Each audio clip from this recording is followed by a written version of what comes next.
ప్రతిపక్షం విపరీతంగా ఉరకలేస్తుంది. ప్రతిపక్షానికి ఉరకల అవసరం లేదు, ప్రతిపక్షానికి నడక చాలు. ప్రతిపక్ష నాయకుడు ఎక్కడికి వెళ్ళినా వందలాది కార్లు, ఆ సందర్లో కొంతమంది చనిపోవడం. ఓ పంట పోయింది, మొన్న మేము వచ్చాం ఇక్కడికి, వచ్చి అరటి చెట్లు పడిపోయినాయి, కొబ్బరి చెట్టు మహిళ మీద పడిపోయింది, వెళ్ళి పలకరించాం. అదేం పెద్ద మాధ్యమాల్లో విపరీతంగా రావాలనే కోరిక అవసరం లేదు. ఇష్యూ బేస్డ్ హైలైట్ అయితే వాళ్ళకు ఉపయోగం జరుగుతుంది తప్ప, నాకు ఒక 100 కార్లు 1000 కార్లు కావాలి నేను ఆ ప్రాంతానికి వెళ్ళేటప్పుడు, ఇది రాజకీయాల్లో అవసరం లేనటువంటి అంశంగా నేను వైసీపీకి తెలియజేస్తున్నాను. అవసరం లేదు. రాష్ట్రం అనేక విధాలుగా అభివృద్ధి చెందుతుంది. 10 లక్షల కోట్ల ఇన్వెస్ట్మెంట్స్ ఈవేళ రాష్ట్రంలో వచ్చినాయి. మెటల్ స్టీల్ కావచ్చు, టీపీసీ ద్వారా హైడ్రోజన్ యూనిట్ కేంద్ర ప్రభుత్వం 2 లక్షల కోట్లతోటి ఏర్పాటు చేసింది కావచ్చు, ఒంగోలు నెల్లూరు మధ్యన బీపీసీఎల్తో పెట్రోలియం కాంప్లెక్స్ కావచ్చు,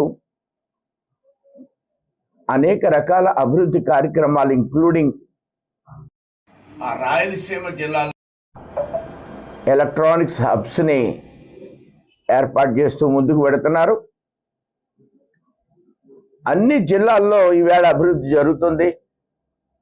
ప్రభుత్వం తూర్పు పశ్చిమ గోదావరి జిల్లాల్లో కూడా పంటలకు సంబంధించి అభివృద్ధి చేయాలని మేము కోరుకుంటున్నాం. ఫుడ్ ప్రాసెసింగ్ యూనిట్స్ పెట్టాలి. రిలయన్స్ వాళ్ళు మరొక సంస్థ పచ్చగడ్డితో సిఎన్జిని తయారు చేసేది కాకినాడలో రిలయన్స్ వాళ్ళు ఏర్పాటు చేశారు.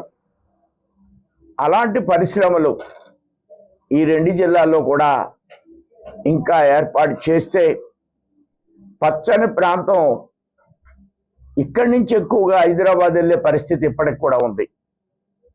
దాన్ని తగ్గించే ప్రయత్నం చేస్తాం. ఇక్కడ కూడా ఇండస్ట్రీస్ పెట్టేటువంటి పరిస్థితి తీసుకొస్తాం.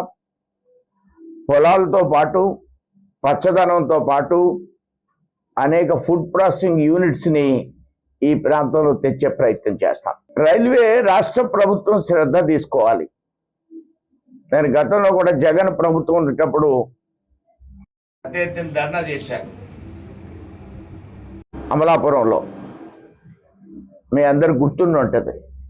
వాళ్ళు ఇవ్వాల్సిన 25% ఇవ్వడం, ఇక్కడ కొన్ని భూములకు సంబంధించి చిన్న చిన్న ఇబ్బందులు ఉన్నాయి.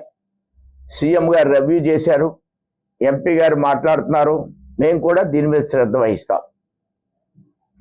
అంటే రాష్ట్ర ప్రభుత్వం దీంట్లో నిర్లక్ష్యంగా ఉన్నారు కదా.